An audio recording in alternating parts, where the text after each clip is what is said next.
When it comes to our kids, some of the biggest questions I find myself asking are what leads to them not feeling good about themselves, anxiety, depression, things like that. These big questions can lead me to dark places.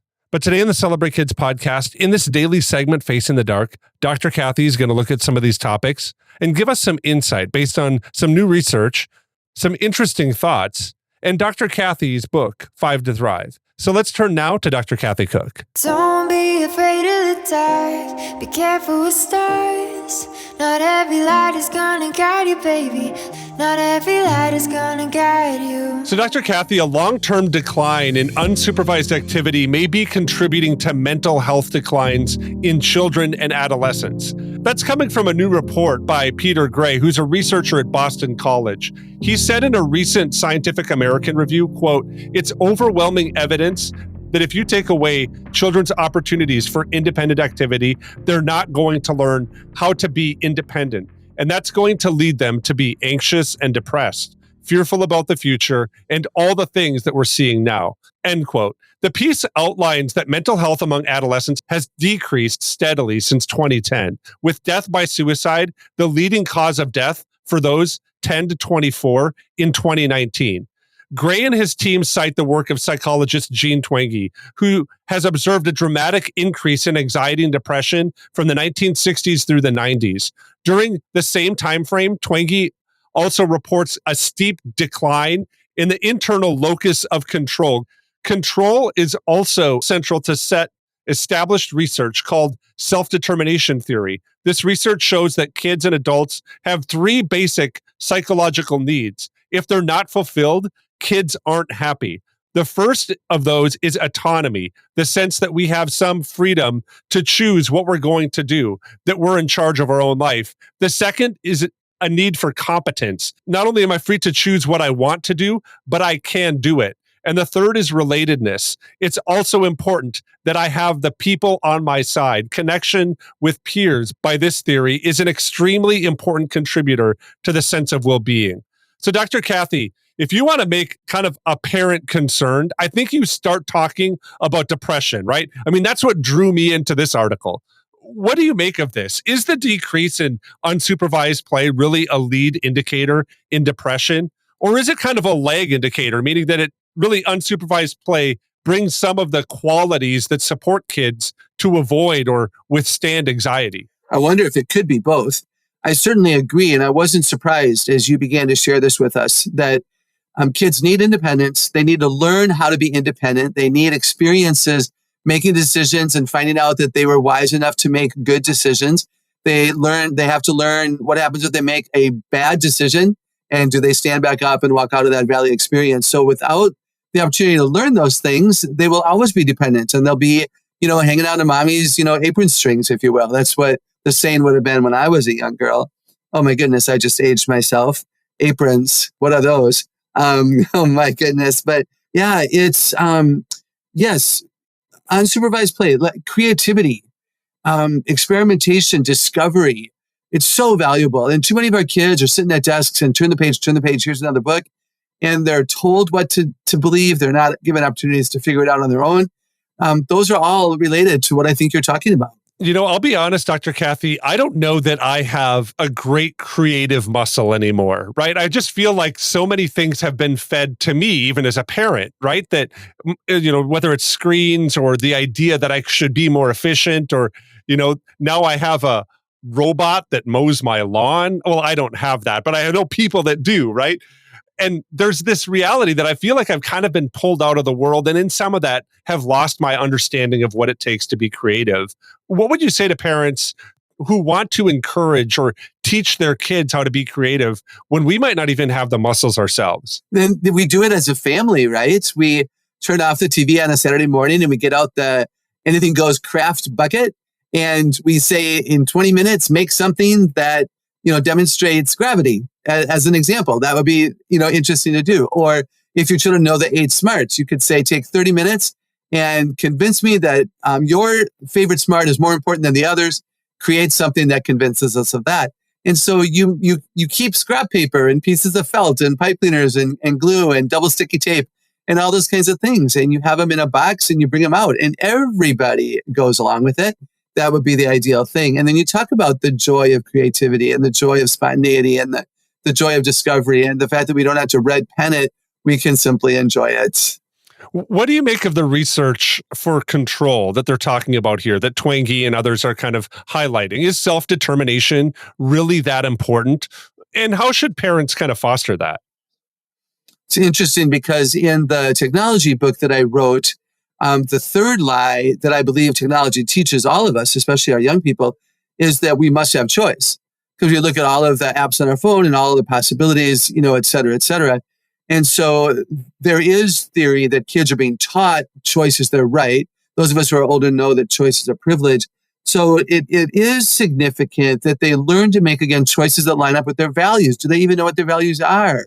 Do they know what they're good at? And can they make choices that line up with that? Do they know who they want to become? And can they make choices that line up with that? So the desire for control, the desire for that kind of autonomy, again, where they get to determine some things on their own, totally legit. And I think one of the things we better do, if we're right, that control and self-determination are important, we better teach kids decision-making. We better teach kids why this is better than that. Wayne, one of the easiest ways to do that is just three standards, good, better, and best. What would be a good decision or a good next step? What would be better and what would be best? We can start to teach those things to our kids so that they're not satisfied and they know to move on beyond what seemed to be so easy for them. Dr. Kathy, inside of this, you give kind of a lot of insight into how we can drive kids to thrive. And and Gray talks about this idea of teaching kids kind of to be happy, that we give them kind of a call to well-being, right? With autonomy and competence and relatedness. Can you outline the 5 ideas of thriving that you kind of outline in your book, 5 to Thrive? And why should those be developed in kids? Yeah, I love that. So we have competence in common. It was the second need mentioned here. It's the 5th one for me because I believe that you can't have competence if you don't have the first 4.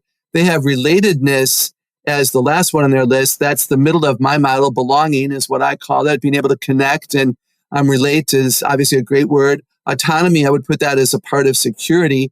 Do I know myself well enough and the people around me well enough that I know who to trust and who not to trust, which gives me freedom. If I have no security, I will not be free. And they're talking here about the benefit of freedom, which is so very true. So the model that we teach at our ministry, Celebrate Kids, would be security, who can I trust, leads to identity, who am I? And I often say that we have an identity crisis in our culture because we have a security crisis.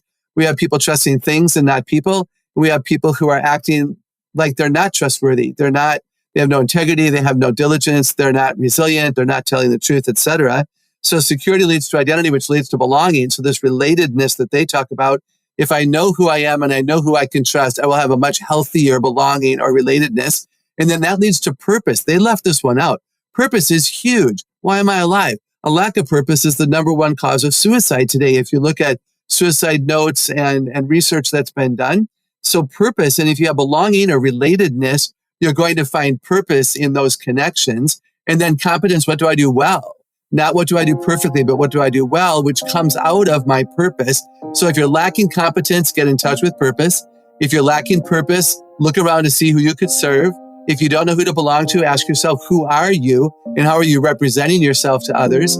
If you don't have any good identity, ask yourself what your security is. And again, if you're lacking that, it explains why all of it is just going to tumble down. As Dr. Kathy was talking today, I was reminded of a passage that comes out of Deuteronomy chapter 11, and I'm going to begin reading at verse 16. Be careful, or you will be enticed to turn away and worship other gods and bow down to them. Then the Lord's anger will burn against you, and he will shut up the heavens so that it will not rain, and the ground will yield no produce. And you will soon perish from the good land the Lord is giving you. Fix these words of mine in your hearts and minds. Tie them as symbols on your hands and bind them on your foreheads. Teach them to your children, talking about them when you sit at home and when you walk along the road and when you lie down and when you get up.